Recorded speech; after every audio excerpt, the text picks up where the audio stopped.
안녕하세요. 김영의 널스토리입니다. 자, 오늘은 역학에서 원인적 연관성을 확정짓기 위한 9가지 조건에 대해서 말씀을 드릴까 합니다. 자, 일단 그 전에 역학의 정의 부분에 대해서 얘기를 할 건데요. 자, 다른 건 다 그냥 넘어가시고 요걸 보세요.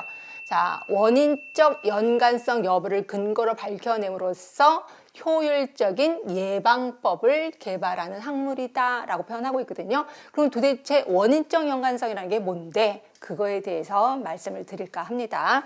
자, 제일 처음 요인에 대한 노출은 항상 질병 발생에 앞서 있어야 된다. 결국 A라는 사건이 있고 B라는 사건이 있으면 A라는 사건이 항상 먼저 일어나. 그러면 A가 원인이겠구나 라고 보시면 돼요. 이걸 우리는 질병의 선후관계라고 표현하고 있는 거죠.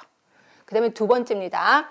자, 요인과 결과 간의 연관성의 강도가 클수록 인과관계의 가능성이 높다는 증거가 된다. 자, 연관성의 강도. 자, 예를 들어서 흡연을 하는 사람이 폐암에 걸릴 확률이 흡연을 안 하는 사람에 비해서 5배가 폐암에 걸릴 확률이 높다.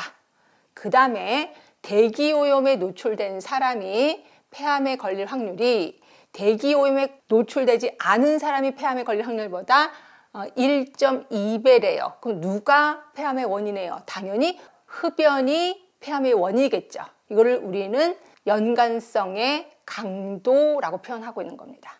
자, 세 번째입니다. 자, 요인과 결과 간의 연관성이 관찰 대상 집단과 연구 방법 그리고 연구 시점이 다를 때도 비슷한 정도로 존재한대요. 자, 이게 뭔 소리냐면 내가 코호트 연구를 했어요.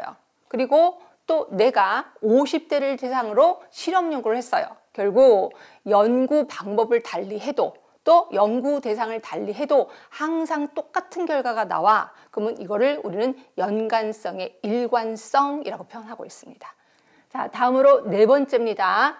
자, 어떤 질병이 여러 요인과 연관성을 보이지 않고 특정 요인과 연관성이 보여질 때, 자, 이런 거죠. 예를 들어 결핵균이 내 몸에 들어왔어요.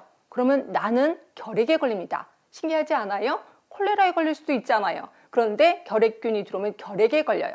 자, 콜레라균이 들어오면 콜레라에 걸려요. 특이하지요? 이거를 우린 연관성의 특이성이라고 표현하는 겁니다. 자, 연관성의 특이성이 없는 거는 만성질환이라고 생각하시면 돼요. 그러니까 급성질환 같은 경우는 분명히 알아요. 근데 만성질환은 도대체 왜 이 병에 걸렸지? 원인을 모른단 말이에요. 결국 만성질환은 연관성의 특이성이 조금 낮구나라고 보시면 됩니다. 자, 그 다음에 다섯 번째. 자, 요인에 대한 노출의 정도가 커지거나 작아질 때 질병 발생 위험도 이에 따라 커지거나 작아지게 된다는 거죠. 자, 예를 들어서 내가 담배를 하루에 5갑을 펴요. 자, 그러면 폐암에 걸릴 확률이 높아질 거예요. 근데 내가 담배를 하루에 1갑을 펴. 그러면 폐암에 걸릴 확률이 조금 줄어들 거예요. 이거를 우리는 양반응 간의 관계라고 표현하고 있습니다.